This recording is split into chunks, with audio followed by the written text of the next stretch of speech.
Hello and welcome to another episode of The Closing Track, the official podcast of Another Ascending Lark, where music and the Christian worldview collide, and somewhere in the galaxy, after eons of being asleep, the Force has awoken.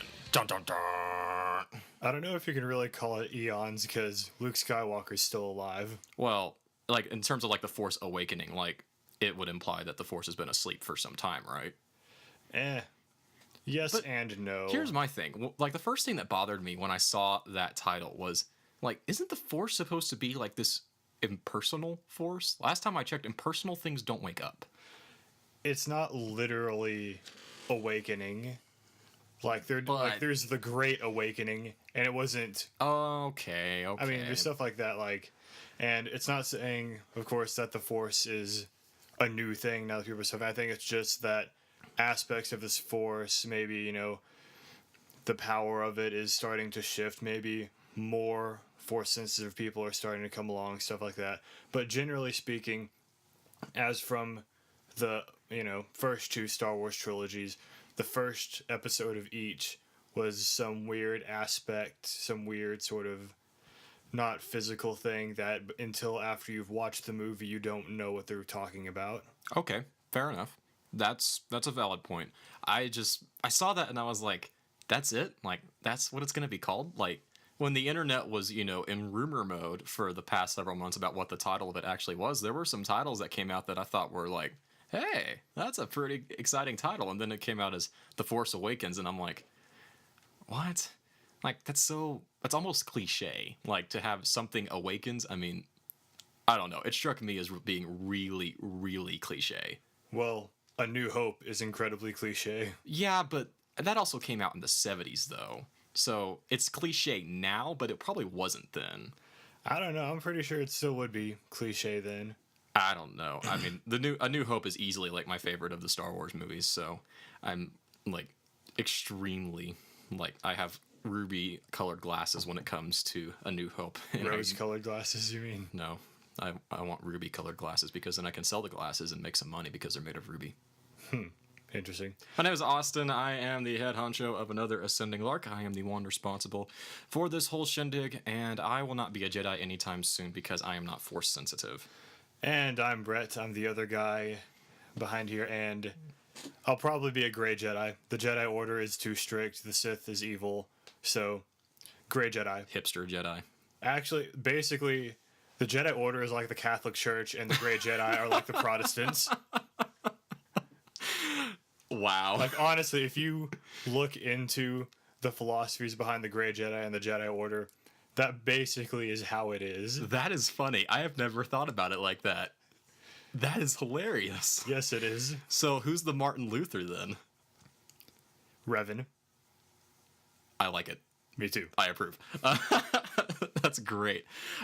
Yeah, so we are going to get back into serious mode this week, and we're actually not going to talk about any news for this week, just because we have a couple of albums to cover, and we have quite the meaty main course. But first, I should probably tell you how you can get in touch with us to complain or criticize or praise us. If you want to find us on Facebook, you can find us on Facebook at Another Ascending Lark. You can find us on Twitter at AALblog. You can send us an email at anotherascendinglark.com. If you believe that you are Force sensitive, send us an email, let us know. We'll have you on the show, and we'll talk about your plans on how you'll go be the next Jedi.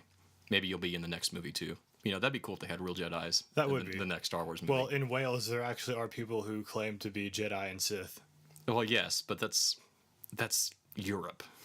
Europe is a very strange land. Yes, it is. But it's an awesome land. Yeah, we're not much really news related this week. I mean, I think the only thing to mention, I guess, in passing is the whole AC/DC drummer arrested, getting released, like, really crazy story. A lot of details on it are hazy, but tried to pull a Tim Lambesis, as terrible as that sounds, and tried to hire a guy to have someone killed and was caught and arrested for it, but then subsequently released. So that was really the only thing this week that I thought was even remotely newsworthy, and even then, the details on it are like, there's so little true details on it at the moment. We're waiting for more stuff to come out. The good news is that AC/DC, they're not going to cancel their world tour, which might cause some image problems, but, depending on how that went, I guess if he got released, it's no big deal if they continued with the tour. And there's a bit of a difference between AC/DC and As I Lay Dying. Well, of course. I mean, As I Lay Dying, that debacle was still very, very painful. I mean, when I still can't listen to As I Lay Dying. When AC/DC has a song called "Highway to Hell," I mean, That's a very something good like point. this isn't really going to affect them that much. That's a very true point. And he was caught with a lot of drugs on him, which, because, rock and roll and drugs are like one and the same, sadly enough. It's so ridiculous nowadays that stereotype is still really true when, I don't know. It just seemed that back in the day that was the thing, but nowadays we think we would have, moved beyond that I don't know. But yeah, I think we'll just get right on into reviews this week just because we want to have a little bit of time for the main course. So, very briefly, I do want to review the newest album from Newsboys. Brett took the review for, what was it, Restart? Yeah. That was their last album? Came out? Yeah, it was Restart. Yeah, you hit the restart. And then Go Glow over and over again. Yeah, Go Glow over and over and over again. So I was pretty skeptical about Hallelujah for the Cross, which is the Newsboys releasing a hymns album. And they've done plenty of worship stuff before. They have Adoration, the worship album. They had several live worship albums in the early mid-2000s. And so for Newsboys to be releasing a hymns album, I was really, really skeptical at first. But I gotta say, I liked it a lot. Really? I thought it was good. I thought it was very good. It's not gonna change anything. I mean, it's not gonna be a new standard by which to measure everything. But for the most part, they did a really good job with this. The covers of All Creatures of Our God and King and I Surrender All aren't going to hold the candle to King's Kaleidoscope and Citizens, respectively, but their medley of Where You Belong, Turn Your Eyes, their rendition of Hallelujah for the Cross, the danced-up version of It As Well, which I actually thought was a very interesting twist to take the otherwise, super moody, super serious hymn and put a dance spin on it. Thematically, I thought that was actually a really interesting way of looking at the song. And then All Hail the Power of Jesus' Name, brilliant. They do it in a Beatles meets Pentatonix all a cappella style, no instruments whatsoever, and it's actually awesome. So it's not earth-shattering, like the covers themselves aren't anything spectacular, but for the Newsboys to do this and be reverent to the hymns that they're covering, I thought they did a very solid job of it, and it actually sounded more old Newsboys, pre-Tate Boys, Michael Tate from DC Talk, who doesn't, never mind, era Newsboys, and yeah, I enjoyed it. I mean, I really did enjoy it. I was very surprised with it. The only misstep on the album I thought was Jesus Paid It All. I thought it was really too bland and it didn't really stand out in any way, but other than that, if you're looking for a real easy pickup of hymns, Newsboys' Hallelujah for the Cross is a pretty solid release. I'm going to put it at a 7. Yeah, and I enjoyed it. This otherwise very harsh critic of Newsboys was impressed with this one. And for me this week, I'm doing a rewind to an album that Linkin Park released back in June called The Hunting Party, which makes me want to go hunt. I just want to go hunt now. I don't know why, but I hear the word hunting party and I think hunting. Dang it, now I do too. But for a while, Linkin Park was going down sort of an electronic path. Thousand Suns was almost exclusively electronic Living Things. After that was also very electronic, sort of mixing in the sound they tried and I think failed to do well in A Thousand Suns, sort of combined with some of their older sounds. I liked A Thousand Suns. I mean, I know it's not the best of their material, but I liked A Thousand Suns. The Catalyst was a good song on there, but that was pretty much it. Well, I thought I would blank on the track list for that album.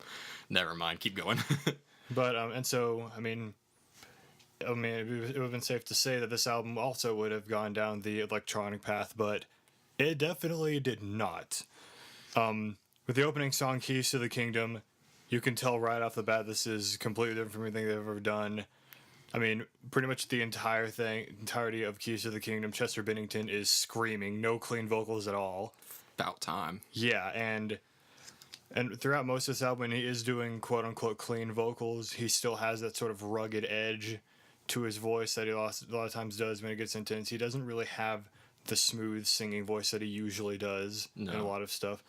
And the first song off this album I heard, Guilty All the Same, it played for close to a month on the radio or so before The Hunting Party actually came out. This too, very, very hard song, and it actually features someone who's considered one of the greatest MCs of the 90s, Rakim, which I'm never heard of him. Me neither, but at the same time I'm like, yeah, it's kind of surprising to have an artist like that collaborating in this song, but hey, it worked. I mean, and I do think Guilty All the Same definitely got way too much radio play in it today, but I mean, it definitely is still a really good song. The only song on this album that I would say sort of harkens back to some of their older styles would be Until It's Gone. This one, Chester is singing lead, and it's completely clean vocals, no roughness at all. I mean, it's one of those songs you hear the first few seconds of it and you immediately, that's Linkin Park. And the very end of it was kind of surprising, but it still worked. It was one of those standard few second Mr. Hahn electronic closing with a random clip of a baby crying at the end of it. Okay. Yeah, but Mr. Hahn's weird. Mr. Hahn does what Mr. Hahn wants, and it usually works. Well, it's Linkin Park. I mean, Linkin Park is a pretty weird band anyway, so... Yeah. And then the next song after Until It's Gone, this is probably my favorite song of the album, Rebellion, features Darren Malakian, and I'm probably butchering that pronunciation of the last name. It's okay. It's okay. He's the lead guitarist for System of a Down, and unfortunately he doesn't sing at all in the song because I really like the way he sings, but you can definitely tell immediately off the bat that that's his guitar style. Here's what really surprised me about the song. It sounded very power metal-y. Ooh, Linkin Park meets power metal. That's actually an interesting idea. Yeah, so I'm like, wait, so Linkin Park plus System of a Down equals power metal, apparently. That equation doesn't make any sense. Not at all, but... That equation, like, breaks every law of musical science possible. Definitely, and in this song, it's Mike Shinoda who is singing the lead, not Chester, which I thought worked really well for it, too. And the final track, A Line in the Sand, most of it falls along with the pretty extremely hard, fast-paced theme of the album. At the very end of it is a slow, sort of haunting melody, and I think that was a really good juxtaposition to end the album with. The only thing that really sort of disappointed me about the album was I was hoping I'd hear more of Mike Shinoda's rapping than I did.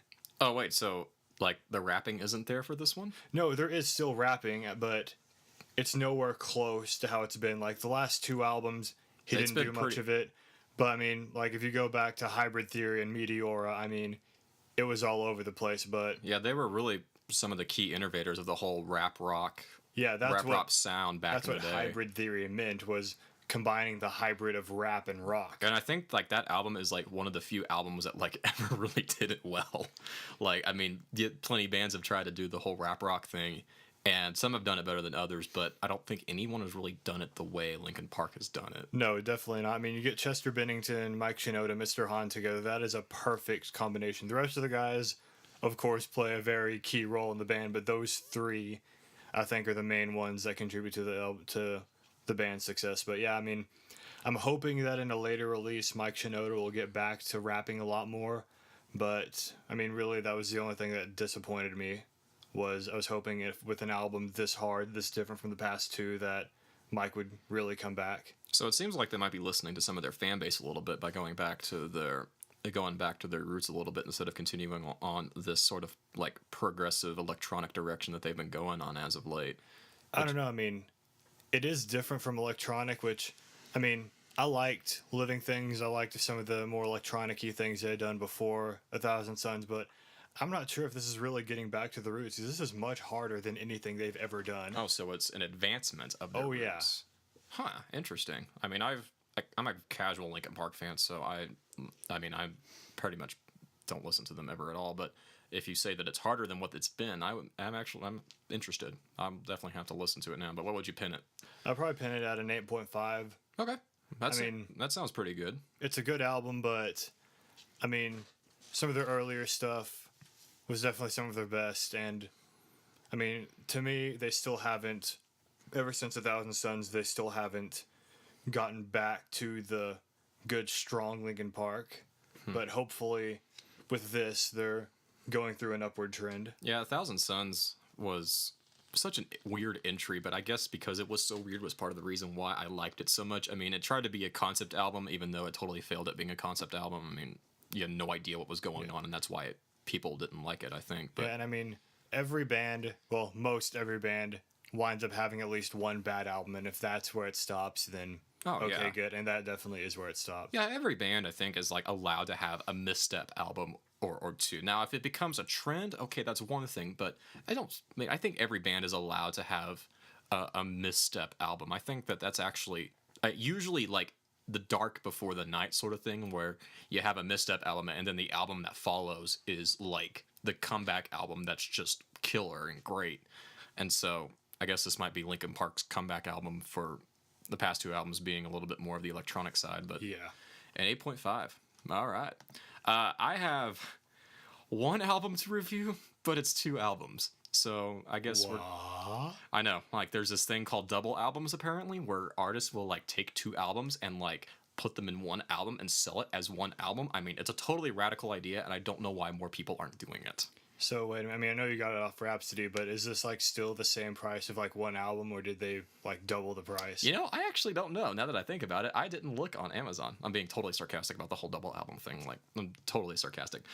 Devin Townsend Project, Devin Townsend, if you are in the metal scene, Devin Townsend is one of the most forward-thinking musicians in the metal scene. He has a massive corpus of works under his name and under Strapping Young Lad, and very well known and very well revered in the I almost said the medical community, the metal community for his very forward-thinking, very classical in some ways approach to how he does his metal.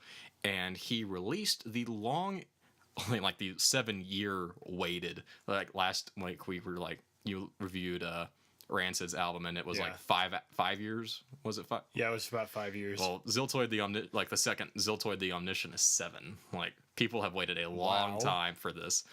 He released. It's called Z Squared. It's Z squared. It's pronounced Z squared.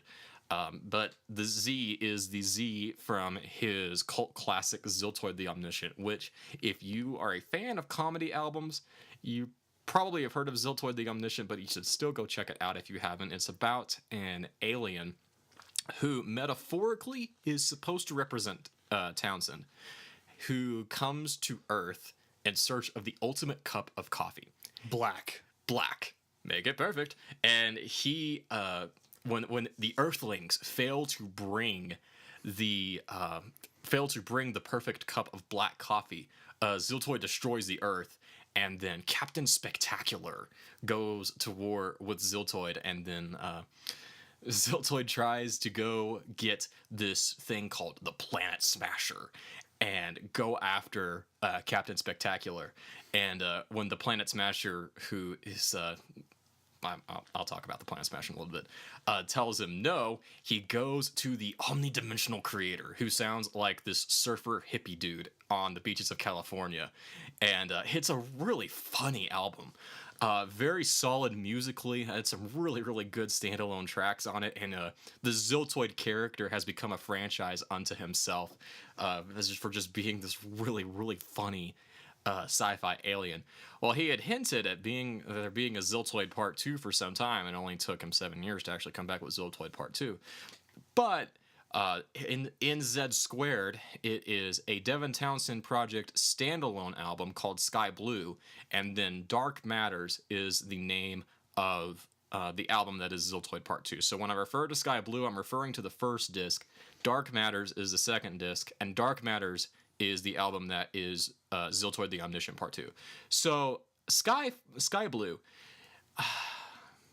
I don't know. I am not as familiar with Devin Townsend's back catalog as I would like to be, But even of what I know of his stuff so far, I know he's done better than this. I mean, I know he's done better than this, and he's always been one to innovate and push himself and try to do things that aren't really being done at the moment. And this album is no different. But overall, I couldn't help but think, listening through this, that this can't. There's better stuff that he's done than this. The opening track, Rejoice, has a wonderfully brilliant hook and really, really great opening line. The problem is it's just repeated to death, and it's never developed or stretched as a musical motif. Universal Flame is one of the dance metal tracks of the album, and really catchy, like really, really super catchy and a lot of fun. But it still just sounds really weird, especially when you get to the bridge and he starts letting out these really fierce screams, and you're like, "But I thought this was a dance song, and now he's screaming. I don't know what to do with myself." Especially with Silent Militia, which Silent Militia was definitely a standout track on the album, even though it starts out like a Black Eyed Peas song, and I don't like the Black Eyed Peas, but somehow he manages to take the hard rock sound and intermix it with a auto-tuned, totally club-ready dance track. And thankfully, or mostly in part to the help of Anneke van Giersbergen. I probably totally butchered that name, but the female contributor, ex-Gathering lead vocalist, who is pretty much the co-vocalist on this album. She handles the majority of the second song, Fallout, and has several other spots in the album where she takes the reins, and Devin really takes a back seat sonically. But other than those three songs, after Silent Militia, the album really kind of goes off into this very ethereal, atmospheric, synth, wet, heavy. I don't even know what to call it, and it bleeds together really well. And it individually, the tracks sound fine, but when you listen to it all at once, it just sounds like it runs on forever. Especially Before We Die, which is an 8.5-minute long track, but about 4 of those minutes are completely pointless and never-ending synths that never really resolve anywhere. So, I don't know. I mean, I played a little bit of the album for you when we were going to church this morning. I mean, based off of the songs that you listened to, like, what did you think of it? Because I had a hard time making an opinion on these. I mean, just those few songs. I mean, I really liked it. Yeah, I mean, where it's good, it's really good. But if it's not really good, it's kind of forgetful, which for Devin is a really weird thing. So Sky Blue, I'm honestly not a fan of. I'm not saying that it's bad. I really don't even know what I'm saying on this one. That was such a hard album to review. Thankfully, Dark Manners is a little bit easier to review. The long-awaited Ziltoid the Omniscient Part 2, which, if I was honest, that was the only reason why I wanted to listen to this album. I didn't really care about Sky Blue. I just wanted to listen to Ziltoid Part 2. Excuse me. Very different from Ziltoid the Omniscient, the first one, and in some ways better, but in some ways worse. Where it's better is that if you liked the dialogue of Ziltoid the Omniscient, the dialogue from this album has been dramatically improved on. It's done in kind of the War of the Worlds sort of radio broadcast sort of thing, where especially in the penultimate track, Through the Wormhole, and it's so funny. Ziltoid is hilarious. Queen Bataria is hilarious. The Poozers. Oh my gosh. The Poozers are these things that traveled through space by farting. What? Yeah, that's what those... Yeah, when we listened to it on the way back from church, the Poozers... He talked about I heard him talk about poozers, but I didn't hear anything about they farted in order to travel. Yeah, that's how they travel, is that they travel by farting around in space. Huh. And when Queen Bataria attacks Earth, she converts the humans into poozers by her death ray. I mean... Wait, what kind of a death ray is that? Well, when it takes you and it turns you into this poozer... This album is funny. Even my opinion on it musically, I'll get to that in a second. This is a funny album, and if you are a fan of or if you're a fan of albums that make you laugh, you gotta go to this. You're gonna laugh your head off. It's cheesy B-rate sci-fi as all get out, but it's done so well that it's like Sharknado. It's so bad that it's worth watching. Have you actually seen Sharknado I've yet? seen parts of it. I haven't seen the whole thing. I have seen parts of it, and it was like watching a train wreck. You can't look away because you want to know what happens next, but you know that what you're watching is really bad unfolding before you. Speaking of which, you mentioned Sharknado. I just have to say this. There's also a movie called Ghost Shark, which I haven't seen. And apparently this ghost shark, I mean, yeah, it's bad enough when you're out on the ocean and stuff, but this ghost shark can come out of any sort of water, and it has to be like legit water, like beer or soda, that sort of stuff. It can't come out of that. So it could come out of your Pilsner glass right there? If it was filled with water instead of beer, yes. That's disturbing. Yes, and the most disturbing part of it, apparently, / what I think is absolutely hilarious, it shows, one of those summer outdoor parties, and there's a slip and slide. Oh. And a kid slides down the slip and slide, and into the jaws. head of the ghost shark pops up, and he just slides right into the ghost shark. That is terrible. That is horrible. But hilarious. Yeah. Musically, I can only sum up Dark Matters as like you're listening to the soundtrack of a movie that you haven't seen yet. It's not like Ziltoid, the first Ziltoid the Omniscient, where you had several songs in Ziltoid the Omniscient that could stand on their own. You had Solar Winds, Hyperdrive, Color Your World, and I would even say Planet Smasher, even though it had dialogue in it, was a good enough track to stand on its own without having to be tied to the album. In Dark Matters, there is no such song. There's pretty much all of these songs have dialogue in them. Some of them have quite a few minutes of dialogue, but the composition of the album is more in a soundtrack vein than it is in a self-contained listening experience like Ziltoid 1. I mean, it's very hard to listen to at times, not because it's bad, but because the arrangements are very gosh, I don't even like, this was such a hard album to review, just because it makes you think so much. I mean, I probably listened to this album like 20 times this week, and I still am struggling to formulate my opinion of it. But it's funny. So if you thought the first Ziltoid was funny, you'll definitely think this is funny. Musically, I can understand why you might not like this one musically. It's not as hard as Ziltoid 1. Nowhere near as heavy and metal-driven as Ziltoid 1, which I think kind of plays in part with the fact that it's kind of composed more like a movie soundtrack than it is a standalone album. There's nothing like By Your Command or Planet Smasher on here.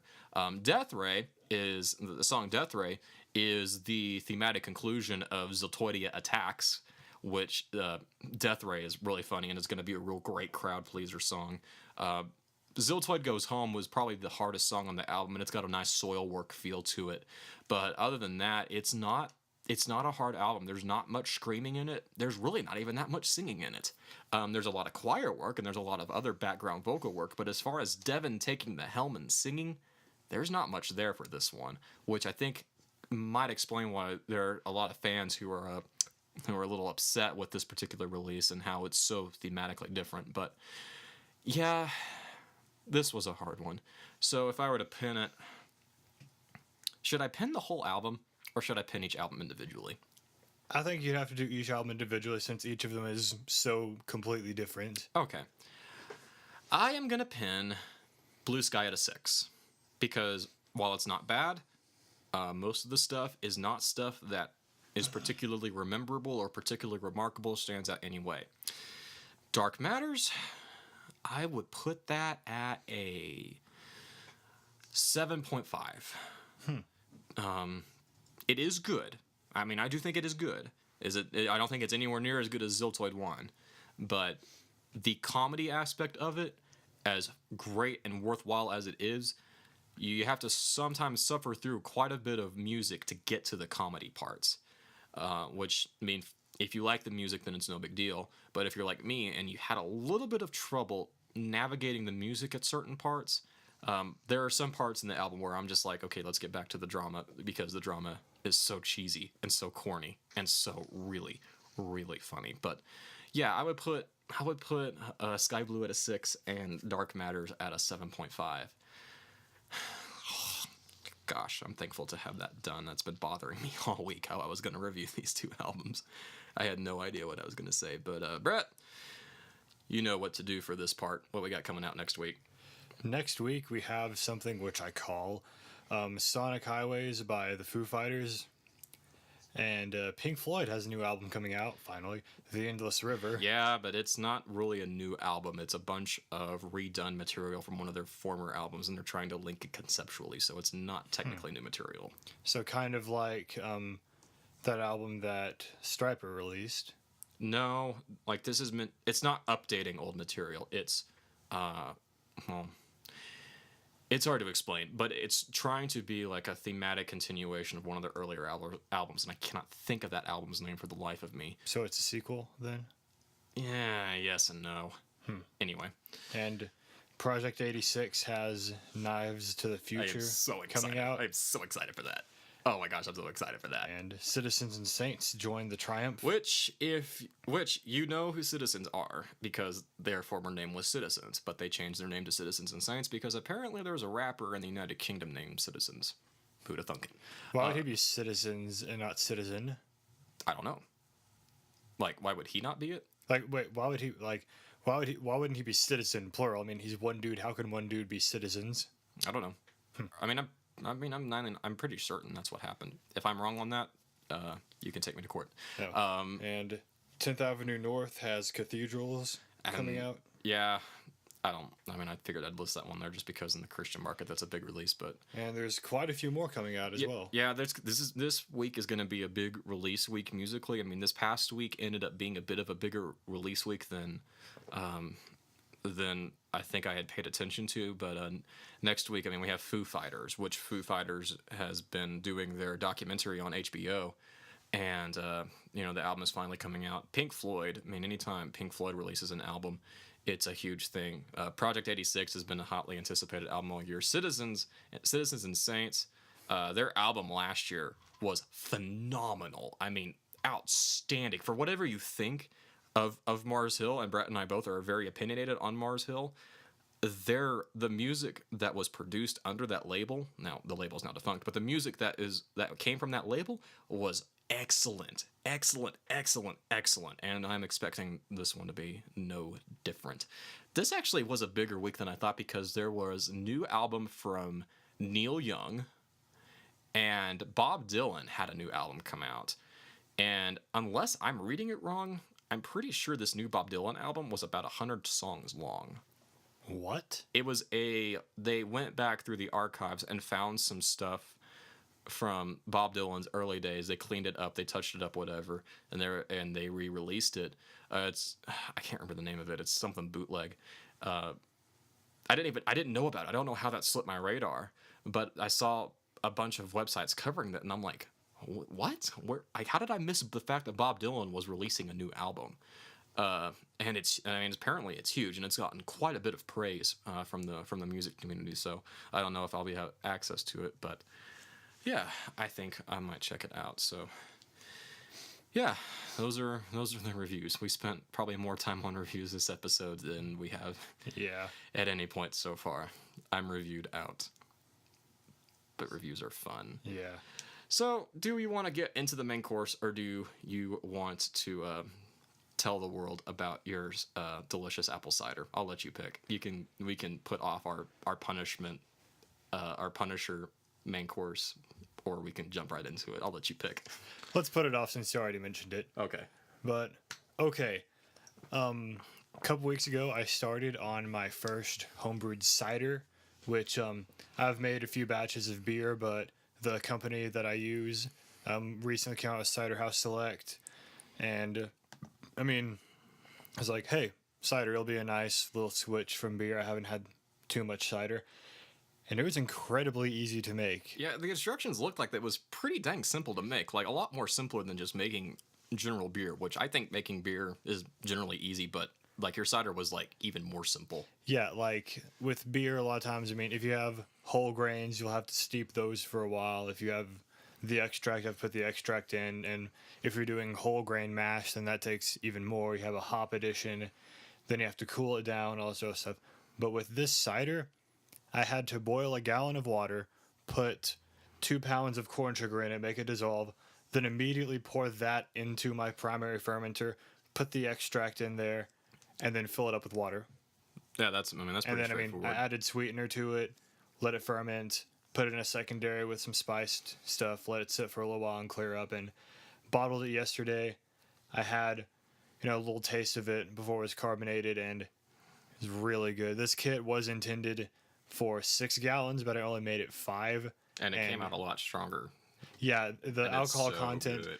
And because I didn't think ahead, and I wound up taking the gravity when it was nearly 90 degrees, and then when it was, in the 70s, took a gravity reading again. So I have no idea what the actual ABV is, but it's probably around 7 or 8. Yeah, you poured up a little bit of it last night uncarbonated, and even uncarbonated, it was so good. Yes, it was, and I'm really glad I didn't have, because the main reason why I didn't make it 6 gallons was because I didn't have a secondary fermenter that could hold 6 gallons, but I'm really glad I made it 5 because I don't want to weaken this flavor. This flavor is perfect as it is. Yeah, I'm not an apple cider guy, like at all, but I loved it. I thought it was so good. Oh gosh, I want some now. So now I have close to 50 bottles of a spiced apple cider. In a week or so, I'll try it. It should be carbonated enough by then. 99 bottles of cider on the wall. Yes, and hopefully I can find their blueberry cider at some point because I really want to try that.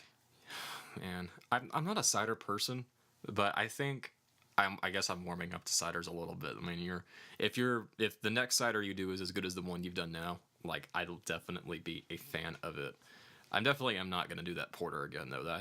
I got 3 bottles of that smoked porter I did a couple weeks ago or a couple months ago actually, and yeah, I'm glad that's done. I was not a fan of that. I didn't like it. I also think you probably put in a bit too much water. I think that's what happened ultimately. I mean, we messed up on the gravity readings, but because I would have to gulp that in order to actually get the smoky flavor coming out. yeah, I mean, it did seem really watered down, but oh well. I mean, I guess I'm thankful that you are providing the apple cider for the winter and that we don't have to go buy any. Oh no, that's mine. I might give you a few bottles, but most of that's mine. But it was so good. Make your own. I guess I could make my own. Yeah, it'll be worth it. I guess I could make my own. I wouldn't be opposed to that. All right, well, we gotta do this sooner or later. I wish we didn't have to do this one, but because I don't want to talk about Taylor Swift. Like, what, Taylor Swift is probably one of the most talented shut up, young just women. just shut up. Like nobody believes you. I don't believe you. I don't want to hear that Taylor Swift is talented. Like, I'm living in this world where Taylor Swift is not as talented as everybody thinks that she is. The thing is, she's more talented than most of the crap that comes out, and so people hear her and I'm not sure I would agree with that.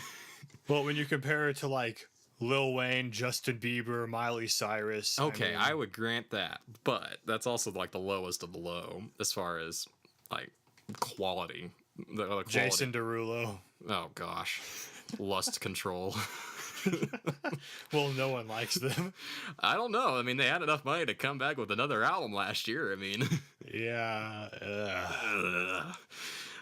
Anyway, okay, so last week we broke the news. We didn't break the news, but we reported on how Taylor Swift has pulled her music from Spotify.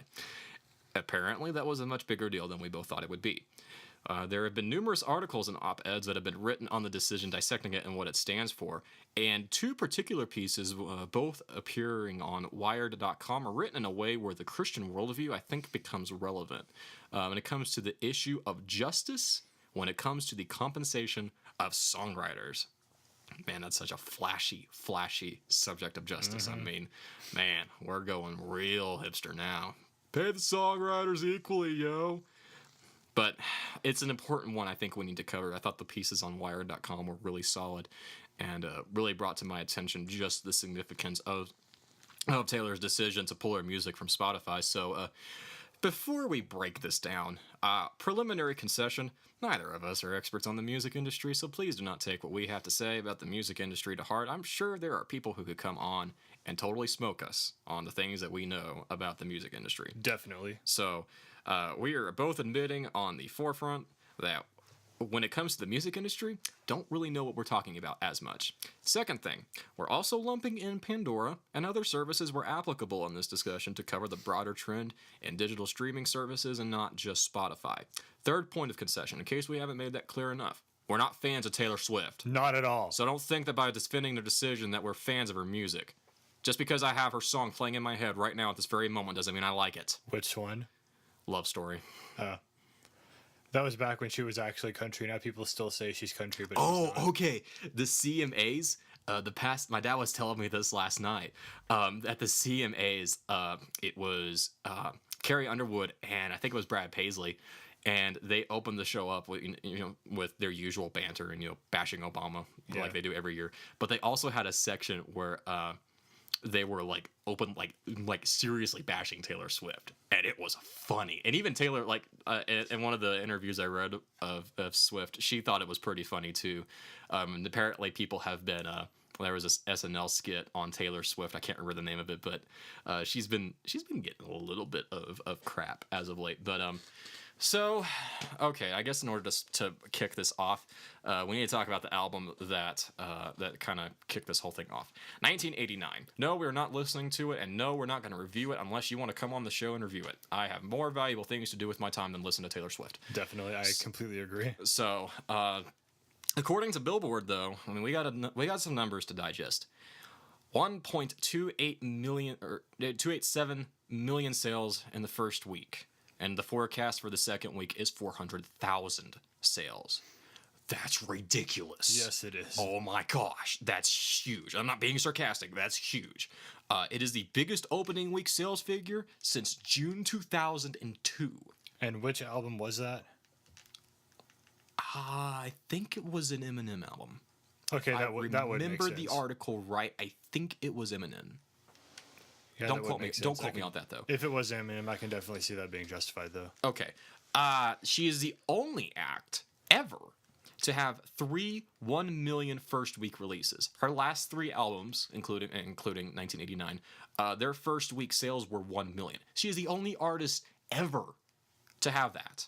Why? I don't know, but I mean, that's a hard feat to pull off. I mean, she's the only person to pull it off. So, do people really like listening to failed love stories over and over again that much? I guess so. Hatred I guess so. I mean, I don't understand it, but like these numbers are hard to read, but I don't understand it. It is instantly the best-selling 2014 release. It's second in sales behind Frozen. Frozen was released in 2013. Of 2014, it is immediately the number 1 selling album.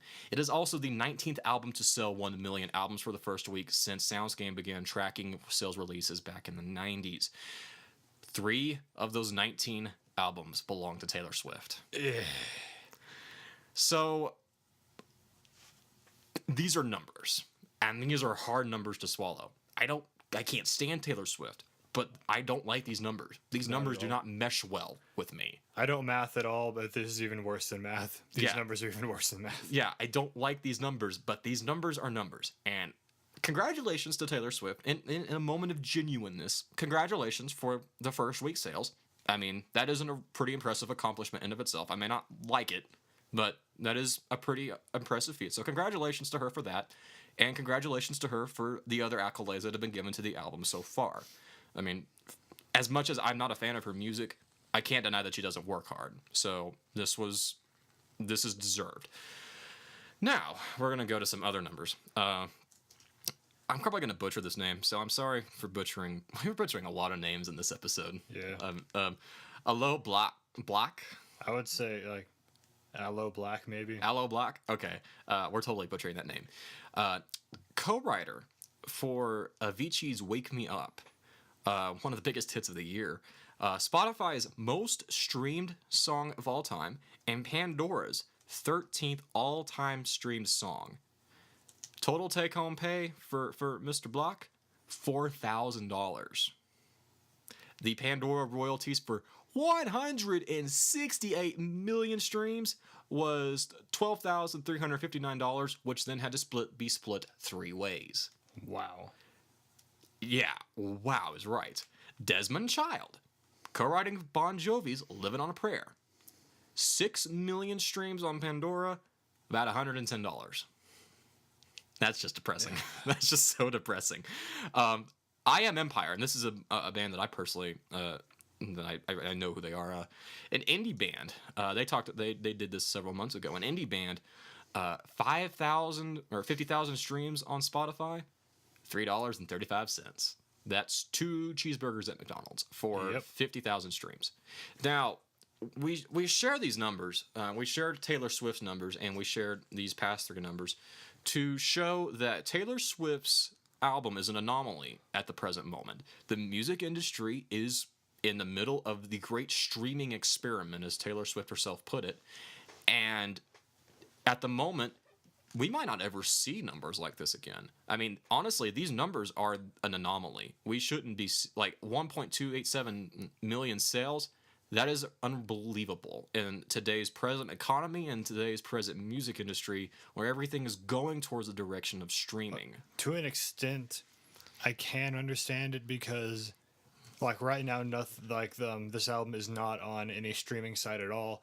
So everyone who wanted to hear it, it is on Rhapsody. No, it's not on Rhapsody. Never mind. So I mean, if anyone wants to hear it, they have to buy the album. That's the only way to do it. Yes, which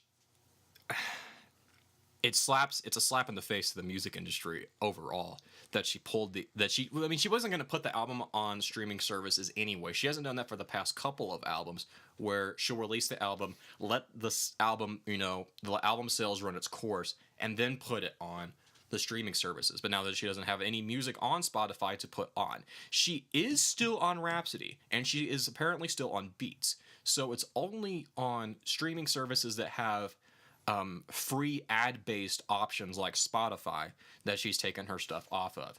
I mean, like I said in the last episode, we're Rhapsody subscribers. I pay $15 a month for a 3 license thing. I have one on my phone, one on my iPad. Brett has the other one so he can review music. And it's an outstanding service, but we pay for it. I mean, we don't get it for free. Spotify, you don't need to pay any money to listen to Spotify.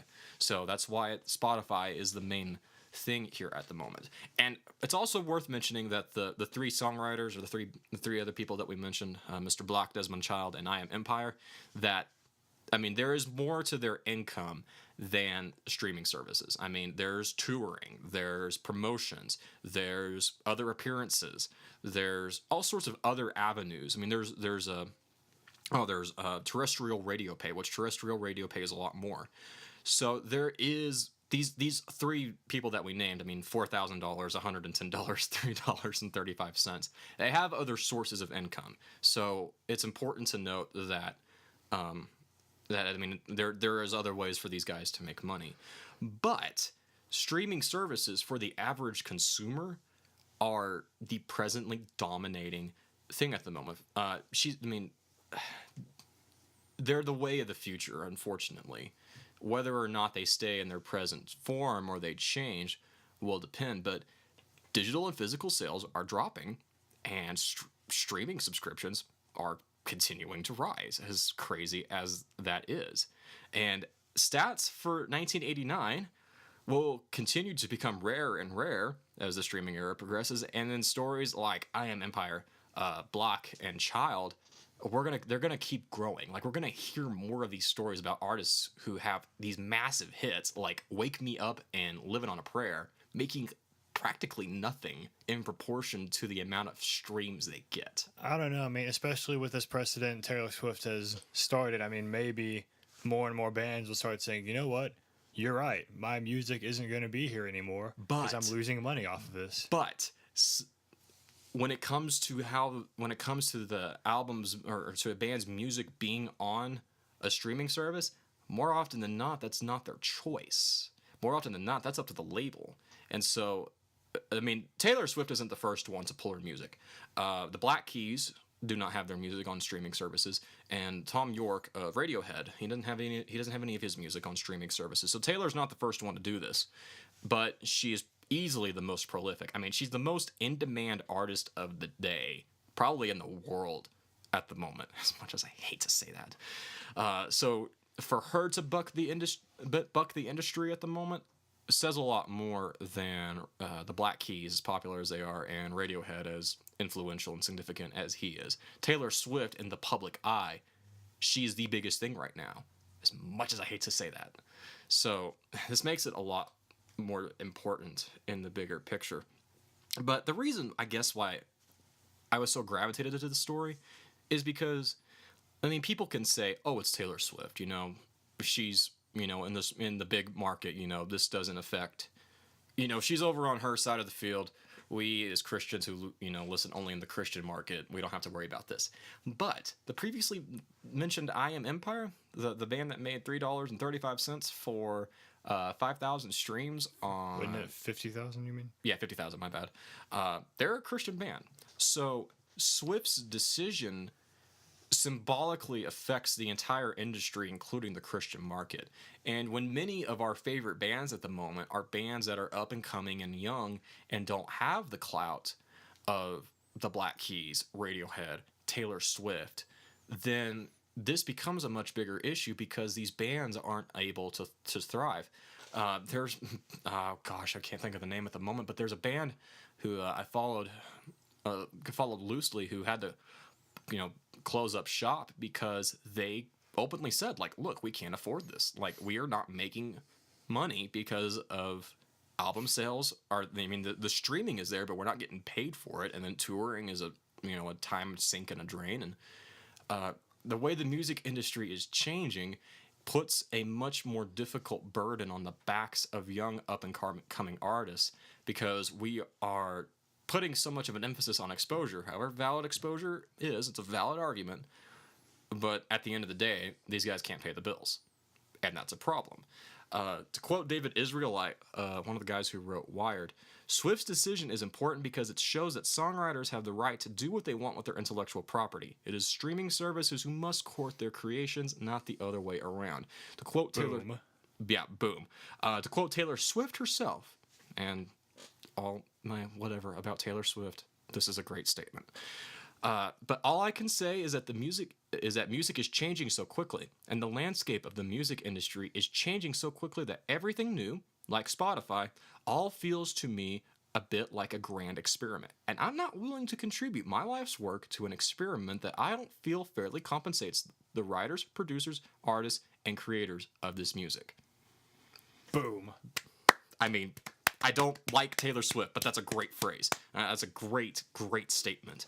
So, yeah, that's why we covered this, is because this is an issue of justice. This is an issue of people sowing what they reap, or reaping what they sow. I got that backwards. Reaping what they sow.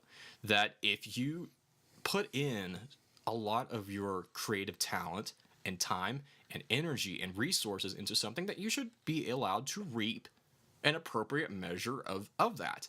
And the present ratio, or the present way that this is happening, it's pretty obvious that that proportion is off, significantly off. So producers and engineers and other parties in the music business deserve to be compensated because they have other things. They contribute to the songwriting process and to getting the music out. It's a question of proportion. And when the guy who co-wrote Avicii's Wake Me Up walks home with $4,000 after 163 million streams, That's ridiculous. that proportion is off. Like, that proportion is way too off. Like, yes, the song made money, but even then it didn't really make as much to 168 million streams. That's huge. That's a massive, massive song. So, however, like, the proportion that you decide on, that's up for debate. But what's obvious is that this is plainly unacceptable, and songwriters deserve to be paid more than what they're receiving. And as Christians, like, we don't get to pick and choose what areas or topics we want to see justice applied to. I mean, I know, like, the present, like, whenever you hear justice, I mean, you immediately think social justice, which, third world justice in third world countries, justice for the unborn. I mean, you name it. There's a bunch of topics where you think of justice and you immediately think of other topics being applied to justice. But when it comes to the Christian worldview, we don't get to pick and choose where justice is applied.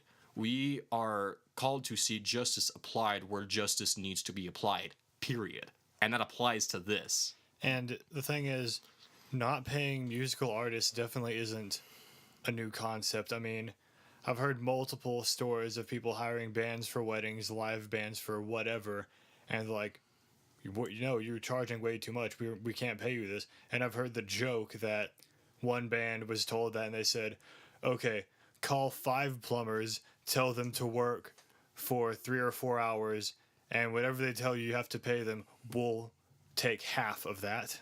Yeah. Do you remember, or did you ever hear about the Amanda Palmer? The Amanda Palmer. Actually, Palmer. Okay, Amanda Palmer. This was several years ago. Punk. I don't want to say punk. I don't think that's right. I don't really know what genre to label her. Alternative. Sure, why not? Had an amazingly successful Kickstarter. At the time, one of the most successful Kickstarter campaigns of all time for her new album. I mean, I think it raised like $1.2 million for her new album, which is huge for an album. I mean, that's a lot of money to record a new album. Well, she records the new album with the money, and then for the tour for that album, she tries to recruit volunteer musicians to play at these tour shows. That, never mind the fact that she's now sitting on about $1 million from a Kickstarter campaign, she wants to employ not just like volunteer guitar players, bassists, things like that, like volunteer violinists, celloists, trumpeters. I mean, classical musicians. No. And the internet, well, rightfully so, said that's a bunch of crap. And she ended up paying the musicians that came out for these shows. But there for a while, she was pretty adamant that she could pay them what she wanted to. But I mean, of course, it backfired on her, and she ended up conceding and paying these musicians. But for a whole tour, she was seeking to employ volunteer musicians while she was sitting on a war chest of about $1 million. You don't need $1 million to record a new album. Yeah, not even close. I just have to say this too, because this is hilarious. I saw a Craigslist ad that basically was some restaurant saying that they're looking for people to promote their music at their restaurant on certain days, certain hours, saying that it's a good chance to get their music out there, basically trying to make some excuse for not paying them. Mm-hmm. And then a response to that ad said, I'm looking for someone to promote their restaurant in my house to come and make food for me in my house and for my friends to help get your name out there. Yeah, I think we've hidden behind, and I'm guilty of this too. I actually made this argument in one of my classes 2 semesters ago at school. I actually made this argument that you can't put a price tag on exposure. But now but now learning more about these numbers and learning more about how this industry works, which I admit again I don't know very much on, I realize that the exposure card has been played way too much as a justifier for keeping things as they are. Because I mean, like, you can talk about exposure all you want until you're blue in the face, but if all a band is getting is exposure, they're not getting enough to pay the bills. And if they don't get enough to pay the bills, they can't keep making music. I would say 168 million streams is more than enough exposure anyone ever needs. I mean, that's ridiculous. So we as Christians, we don't get to pick and choose what topics we want to see justice applied to. When it comes to justice for songwriters, I mean, like I said, it's a matter of proportion, and that there's a disproportionate pay rate on artists, and they're not getting what they're putting into it. They are not reaping what they are sowing when it comes to the way that the public consumes music. They might get money from tours, they might get money from other promotions if you're famous enough to be on TV or do other things, make other guest appearances and things like that. But if you're an up-and-coming band, the way that people are usually interacting with your albums now is through streaming services, which aren't paying very much. I mean, even Rhapsody, for all that we sing the praises of Rhapsody still didn't pay very much. I think it's like 69, that's not even 69 cents a stream. I don't know the exact amount. I know it's a lot more than Rhapsody, or Spotify, but even then, it's not very much. So we also don't get to pick and choose. And this one I know is gonna. This one's the hardest point for me. We don't get to pick and choose who justice is applied to. Taylor Swift is filthy rich. She's got a private jet. She's got 4 mansions on her name. I actually looked it up the other day, and she's a multi-millionaire, almost a billionaire. She's got money, and I get that it's somewhat hypocritical on face value to have an artist complain about not getting paid enough or wants to do something because she doesn't feel like she's being properly compensated for it when she's sitting on more money than any of us will ever even come close to seeing in our lifetime. But still, with numbers like this, there's definitely something to say about fairness. Well, and we don't get to pick and choose who justice is applied to. Being rich is not a disqualification for having justice applied to. Justice is not something that only we should seek for the poor and those who are in poverty. Justice is justice, period, and great and small, rich or poor, it doesn't matter. That Taylor Swift is not being properly compensated for her works when it comes to streaming services, when it comes to this particular area of her income, is a problem. And by her standing up for it, yes, she's going to take the flack that, oh my gosh, it's Taylor Swift wanting more money. But when you think about the other thousands of bands who are trying to get money from their work, by her standing up for this, she's also standing up for these bands that don't have the voice that she does. So as much as it frustrates me to say this, we as Christians, I think, need to applaud Taylor Swift for this. I think that this is a very praiseworthy thing of her to do, pulling her music, because whether she's doing it intentionally for bands that she might not even know of or not, these bands will benefit if this evolves into something more than what it is. But it's still Taylor Swift. The look on my face the look on my face right now. The main way to change this by going about changing this is through legislation. 1941 is the date when when legislation was passed that the present music industry is working on, in which music labels are trying to defend and not push for development when it comes to legislation. Consent guidelines for ASCAP and BMI have not been updated since 2001. Not even the iPod was around when the last time consent guidelines were updated for that. Now, the Department of Justice is looking into it at the moment, but who knows what's going to come from this? So the present way to change this is through legislation. The way that this can be set up is through the letter of the law, and the letter of the law currently assumes a framework for the music industry that existed back in 1941, and even then, it still wasn't all that good. So, if you are politically minded and this is an issue you care about, this is how this is going to have to change. It's going to have to change that the laws are going to have to be updated, and that there's going to have to be restrictions imposed on how ASCAP and BMI and several, where applicable, can continue to milk the rate that they're getting to milk, I guess is what I'm trying to say. Or other artists could stand up with Taylor Swift and say no. That depends on a lot of things, and I think the fact that Taylor Swift has such a strong management background and business background made this decision possible to begin with. I don't know how possible pulling off your music from Spotify is from other bands. But if other bands started joining in this decision, then maybe something might change. But the main way to change this, unfortunately, is through legislation. So go out and vote, even though that was last week. Yeah, it's a little late to ask people to do that. Go vote in next election. In 2 years. In 2 years. So basically just bookmark this particular episode, listen to it when the next elections are coming around to remind you to vote. To research candidates who might have something to contribute on this, and vote your conscience if the same way. If you're looking for more information on this, I would recommend the Tricordist blog, Tricordist. a blog that's dedicated to stopping artist exposure. And I don't agree with everything on the blog, but it's very informative, very fact driven, and so you'll learn a lot. You'll be armed with a lot of information if this is a subject that you care a lot about. And I think this is definitely be a subject that we'll monitor and revisit, regardless if it's Taylor Swift or through someone else, because, well, Block, I think, summed it up perfectly. And I think we'll just close this discussion with this quote. If songwriters can't afford to make music, who will? I mean, really, if songwriters can't afford to make music, who's going to make it?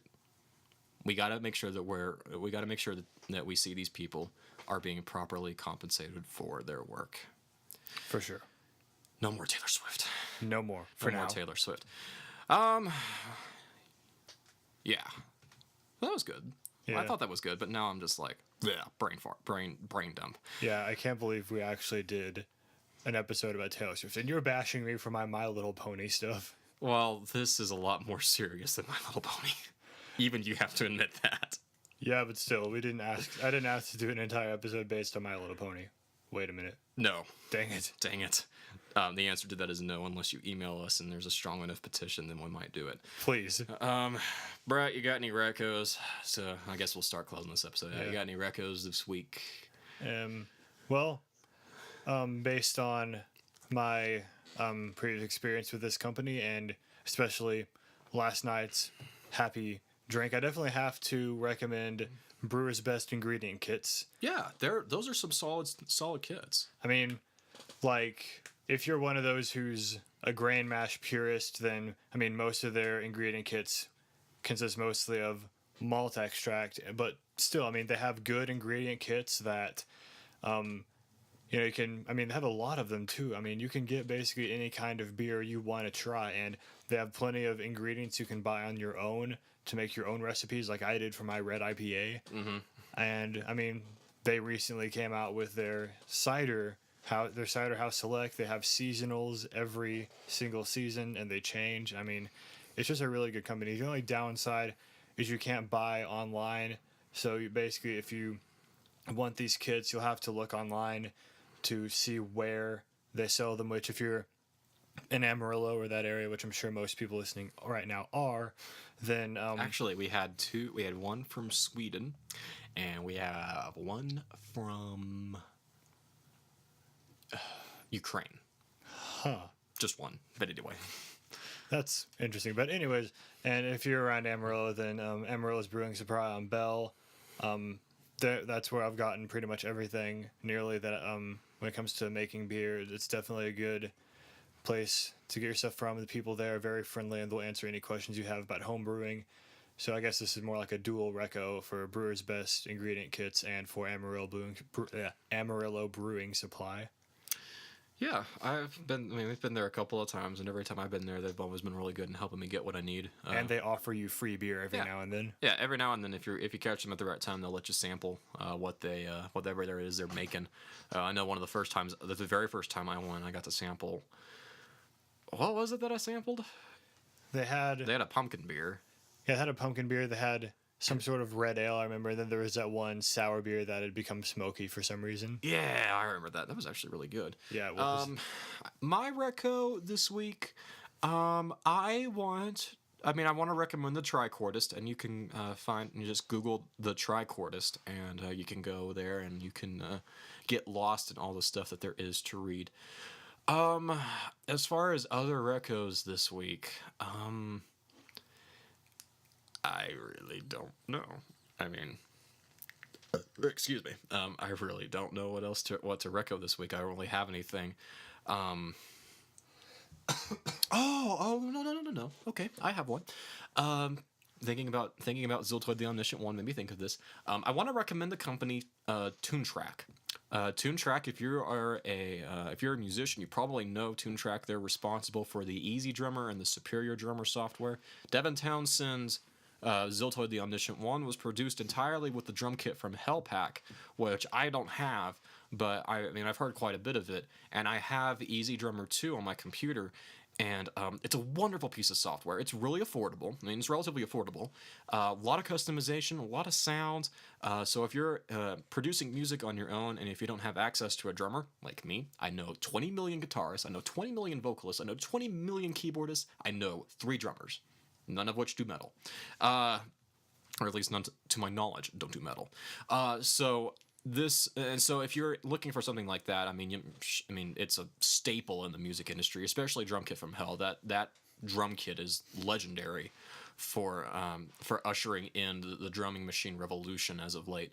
So if that's something you're on the market to look for, or if you're on the fence about it, I would definitely recommend TuneTrack's Easy Drummer. I haven't used Superior Drummer. It's a lot more expensive, but there's a lot more you can do with it. So if you're just looking for some basic drum solutions, then go Easy Drummer. But if you're a programming nerd, then you might want to check out Superior Drummer just because you can do a lot more with it. But the stuff I have sounds great, really easy to use, a lot of great stuff.